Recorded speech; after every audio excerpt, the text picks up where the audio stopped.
मुंबई के बोरीवली में अथर्वा फाउंडेशन एवं विधायक सुनील राणे द्वारा सुरक्षा प्रदर्शनी का 2 दिवसीय भव्य आयोजन किया गया है।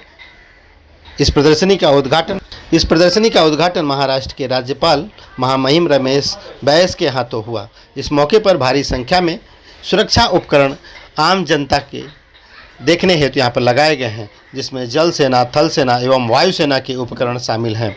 यहाँ पर हर प्रकार की जानकारी देने हुए यहाँ पर रक्षा विशेषज्ञ सेना के जवान उपलब्ध हैं।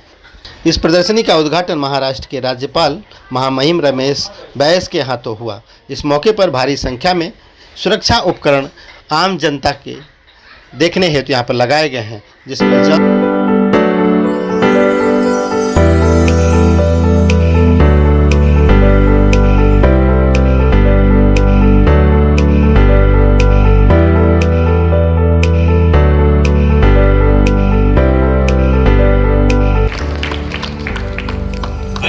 आप सभी का परिचय कराते हैं अथर्वा फाउंडेशन से, जिन्होंने सिर्फ बोरीवली में ये जो जोरदार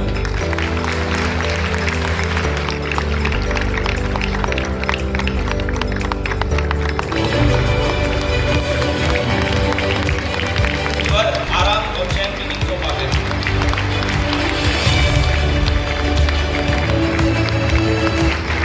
आइए दोस्तों, कोल्हापुर की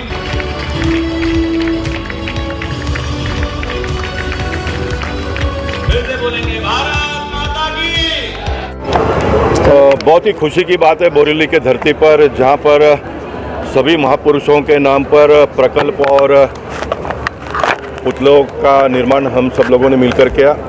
मैं संक्षेप में कहना चाहूँगा कि रामनायक जी और हेमेंद्र भाई ने बहुत लंबे समय तक काम करते हुए लोगों को टॉयलेट और पानी दिलाने की व्यवस्था की। दूसरे चरण में मैंने सारे इंफ्रास्ट्रक्चर डेवलपमेंट के बड़े बड़े रास्ते बनाए, गार्डन प्लेग्राउंड बनाए।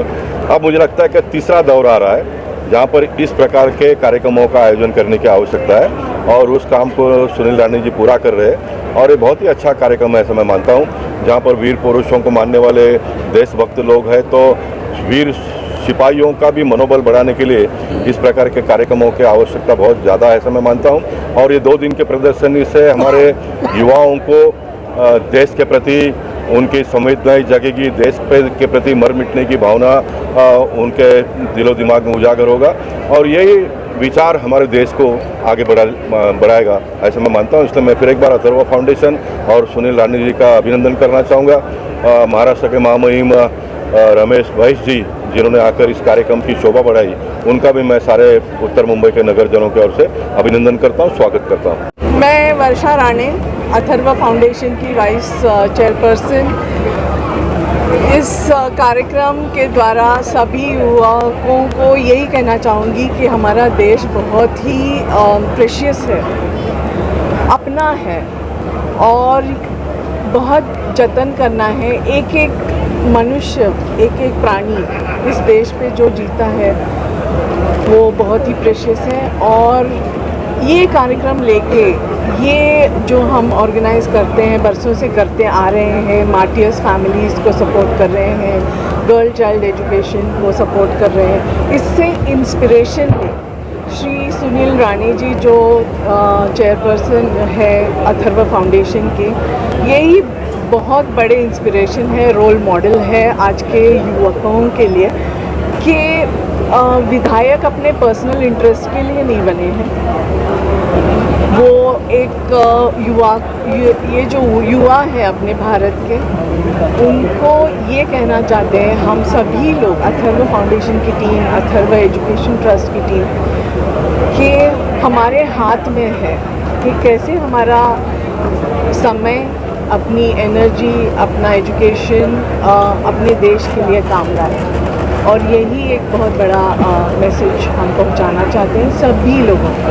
आर्मी की इतनी बड़ी मशीनरीज लाना, टेक्नोलॉजी को दिखाना और लोगों को एक एक चीज़ समझाना कि आर्मी के लिए। हाँ, और मैंने खुद बहुत लोगों को इनवाइट किया है, तभी मुझे ये जवाब मिला कि मिलिट्री का है ना, तो मुझे इतना टाइम नहीं है, थोड़ा बोरिंग लगता है, इतना मुझे इंटरेस्ट नहीं है। ये बहुत बड़ी दुख की बात है। कि हमारे आर्मी जो है, एयरफोर्स जो है, नेवी दल जो है, क्या करते हैं, किस तरह फंक्शन करते हैं, क्या इस्तेमाल करते हैं, उनकी ज़िंदगी क्या होती है। मैं खुद 2 बरस हिमाचल प्रदेश, जम्मू कश्मीर, केरल, तमिलनाडु में जा चुकी हूँ, अपने मार्टियर्स फैमिलीज़ को मिल चुकी हूँ। तो इसीलिए मेरा भी ये सौभाग्य है कि मैं ये सब काम कर सकी पर्सनली, जाके उन फैमिलीज़ को मिलके, सिर्फ उनको जाके सिर्फ पूछना भी बहुत बड़ी बात है। सिर्फ उनके साथ 5 मिनट भी आप समय बिताएं और जाने कि वो किस भावना से गुजरते हैं, कहाँ से इतना करेज लाते हैं, कहाँ से इतना इंस्पिरेशन लाते हैं कि वो अपने बच्चों को अपने देश की सीमा तक लेके और इतनी बड़ी जिम्मेदारी उठाते हैं कि अपनी देश की सेवा करें, अपनी देश की सुरक्षा करें। कहाँ से आता है ये विचार, ये जानना बहुत ज़रूरी है। अगर आप ये ना जानें तो मुझे लगता है कि आपकी ज़िंदगी इतने कुछ काम की नहीं है। हाँ, अपना जो काम कर रहे हैं उसमें रस लें, अपने इंटरेस्ट होते हैं, अपनी एक जुनून होती है, उसमें इंटरेस्ट लें, मगर दूसरे भी क्या करते हैं, इतना बड़ा काम जो कर रहे हैं ये सेनानी लोग, कैसे करते हैं, कौन सी टेक्नोलॉजी यूज़ करते हैं, फैमिलीज़ को कैसे संभालते हैं, उनके पीछे फैमिलीज़ क्या हम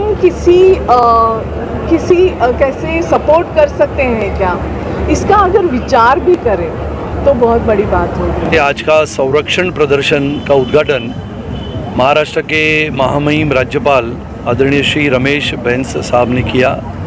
सबसे पहले मैं धन्यवाद देता हूँ भारतीय सेना के सशस्त्र सेना के तीनों दल को, थल सेना, जल सेना, वायु सेना और उनके सभी अधिकारियों को, जिन्होंने अपने शानदार प्रदर्शन के तहत और अपने साहस, त्याग, निष्ठा, देशभक्ति, देश प्रेम, स्वतंत्रता के पश्चात 75 वर्ष तक लगातार हिंदुस्तान की सरजमी को सुरक्षित रखने वाले हमारे जाबाज सैनिकों को सबसे पहले हम वंदन करते हैं। हम सब जानते हैं कि ऐसी संरक्षण प्रदर्शनी का आयोजन लगातार भारत भर में होता है। थोड़ा मुंबई में इसकी कल्पना, इसकी गूंज बहुत कम होती है, क्योंकि मुंबई ये भागने वाला शहर है, दौड़ने वाला शहर है। लेकिन हर कोई ये चाहता है कि अपने देश के लिए, अपने परिवार को छोड़ते हुए देश की सीमा को सुरक्षित रखने वाला अपना जवान कभी ना कभी तो युद्ध में या फिर शांति काल में, छुपे युद्ध में अपने प्राणों को निछावर कर देता है। फिर वो उसकी स्थितियाँ क्या होती है, उसके घर की परिस्थितियाँ क्या होती है, उसके परिवार में पढ़ने वाली, बढ़ने वाली छोटी बेटियों का क्या होता है, बेटों का क्या होता है। ऐसे पिछले 13 वर्षों से मैं और हमारी संस्था अथर्व फाउंडेशन लगातार देश भर के अनेक राज्यों में हम जाते हैं, चाहे वो गुरेज बॉर्डर हो, लोंगोवाला का बॉर्डर हो, या फिर रेगिस्तान का बारमेड़ हो, या फिर जम्मू कश्मीर का सांबा हो, नौशेरा हो, या फिर कुपवाड़ा हो। ऐसे अलग अलग जगहों पे जाते हुए हमारे सैनिकों की स्थितियों को मैं जानने की कोशिश करता हूँ, और जितना हमसे होता है हम उन्हें मदद नहीं करते तो हम उन्हें सहायता करते हैं। मदद की अपेक्षा हमारा सैनिक कभी नहीं रखता है, और इसके लिए उसके आत्मसम्मान के लिए हम सब लोग काम करते हैं। ये संरक्षण प्रदर्शनी का उद्देश्य ही यह है कि लोगों ने, भारत के देशभक्त नागरिकों ने अपने हृदय में तिरंगा लहराने की आवश्यकता है। दूसरे देश की स्तुति करते समय अपने देश में जो सैनिक है, अपने देश की जो संरक्षण सज्जता है, अपने देश के आदरणीय प्रधानमंत्री जिस प्रकार से इस देश को आधुनिकता की ओर बढ़ा रहे हैं, जिस कल्पकता से उन्होंने अग्निवीर की संकल्पना हमारे सबके सामने रखी। विचार करो, 17.5 की उम्र में इस देश की नौजवान बेटी सरहदों पे जाने के लिए तैयार होती है, अग्निवीर बनने को तैयार होती है, और 17.5 से लेकर 21 साल की उम्र में अगर इस देश का बेटा या बेटी जिस दिन देश की सरहदों पे जाने के लिए तैयार होते हैं, ये किसके लिए है? तो जो नागरिक नौकरी करते हैं, धंधा करते हैं, काम में लगे रहते हैं, मल्टीनेशनल कंपनी में काम करते हैं, वीज़ा लेके न्यूयॉर्क जाते हैं, आते हैं, उनकी सुरक्षा प्रदान करने का काम शहरों में तो पुलिस करता है, लेकिन आखिर में सीमा पार से होने वाले आतंकवाद के साथ जूझने वाला अगर कोई है तो हमारा वो सैनिक होता है। ये संरक्षण प्रदर्शनी के माध्यम से हमारा उद्देश्य वही है चाहे वो छोटे बच्चों को संरक्षण सामग्री दिखाना हो, उनके पिताजी को, उनके दादाजी को, हमारे शहीद सैनिकों की वीरता, साहस, देशभक्ति, इसकी सच्ची कहानियाँ बताने का हो। जो फिल्मों में दिखता है वो फिल्मों का हीरो होता है, जो थिएटर के बाद आने के बाद मेकअप निकालता है, लेकिन अपना सैनिक सरहदों पे या सियाचिन की बॉर्डर पे -57 डिग्री में खड़ा रहता है तो वो अपेक्षा नहीं करता है कि कोई मुझे देखे। वो सिर्फ यह अपेक्षा करता है कि अगर मैं शहीद हो गया तो मेरे परिवार को देखने वाला पूरा भारत हो। और इसके लिए ये आज का हमारा संरक्षण प्रदर्शन जो है, इसमें अलग अलग हथियार है, अलग अलग उपकरण है, सैटेलाइट है, रडार है। और इसके लिए मैं तीनों दलों के सशस्त्र दल के हमारे अधिकारियों को धन्यवाद देता हूं कि ऐसा प्रदर्शन, हम तो बहुत कार्यक्रम करते रहते हैं सैनिकों के लिए, लेकिन ये प्रदर्शन की कल्पकता हमारे मन में आई। हमारे कर्नल राजेश सर है, जो जिनकी उम्र 78 साल है, जिन्होंने 3 युद्ध लड़े हैं, लेकिन फिर भी जाबाज सैनिकों के जैसे मेरे साथ काम करते हैं।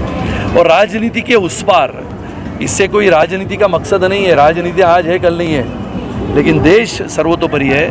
नगर सेवक, विधायक, सांसद, ये पद तो आज है तो कल नहीं है, लेकिन देश में अगर हम रहेंगे तो ये देश आगे बढ़ेगा। ये कल्पना लेके हम सब काम करते हैं। और आज जिस प्रकार से ये संरक्षण प्रदर्शनी में हमारे सैनिक खड़े हैं, मेरे आजू बाजू में भी हमारे थल सेना के, इंडियन आर्मी के सब जाबाज सैनिक खड़े हैं, जो जम्मू कश्मीर से लेके विशाखापट्टनम तक काम करते हैं। और कभी ये कहते नहीं कि मुझे बस हो गया, लगातार 20 वर्ष 30 वर्ष तक सेवा करते हैं।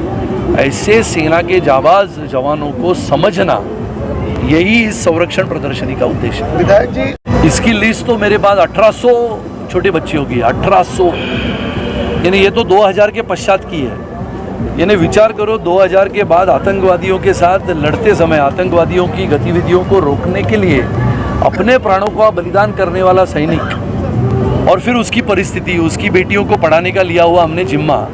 अभी तक तो हमने 350 लैपटॉप बांटे हैं, घर घर गए हैं। कभी मैं जाता हूँ, कभी हमारा बालाजी शिंदे है, हमारे बहुत सारे कार्यकर्ता जाते हैं, जो राजनीति से उनका कोई उद्देश्य नहीं है। लेकिन ये 1800 की सूची मुझे पार करनी है। मैंने बहुत बार लोगों से अपील की, बहुत लोग आगे भी आते हैं, लेकिन लोगों के मन में और हृदय में वो तो 15 अगस्त और 26 जनवरी को ही तिरंगा लेके निकलते हैं। वो जिस दिन हर बार निकलेंगे तो हमारी जो छोटी बेटियां हैं, जिनके पिताजी ने शहादत स्वीकार ली है, उन बेटियों को पढ़ाने के लिए पूरा भारत अगर निकलेगा तो यही बेटियां आगे सरहद पे जाएंगी। आप और मैं तो नहीं जा पाए ना, हम तो इधर ही बैठे रहे।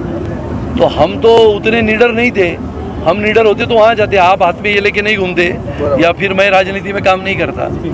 इसके लिए आज न कल ये भी आदरणीय मोदी जी लाएंगे कि जिनको सांसद बनना है, उन्होंने कम से कम 1 महीना तक बॉर्डर की सेवा करे, देश की सेवा करे, और वहाँ पर से सर्टिफिकेट लेके आए तो सांसद का चुनाव लड़ने का मौका वो पार्टी कौन सी है वो दे सकती है। विधायक बनना है तो 15 दिन फौज में जाओ, 15 दिन का सर्टिफिकेट लेके आओ। नगर सेवक है तो 8 दिन जम्मू कश्मीर में जाओ, तो समझ के आओ कि देश का सैनिक क्या काम करता है। और सिर्फ गटर वाटर मीटर में काम करते रहना और लोगों के मन को फुसलाते रहना, उसके बजाय हमारे सैनिकों के साथ 7 दिन काम करो, फिर पता लगेगा कितनी कठिन ज़िंदगी है। इधर तो मुझे ये बनाओ वो बनाओ करते हुए घूमते हैं। इसके लिए शहीद परिवारों के घर में जो बेटियां हैं, उनको हम 1800 की भी लिस्ट होगी तो मैं पूरा करूँगा।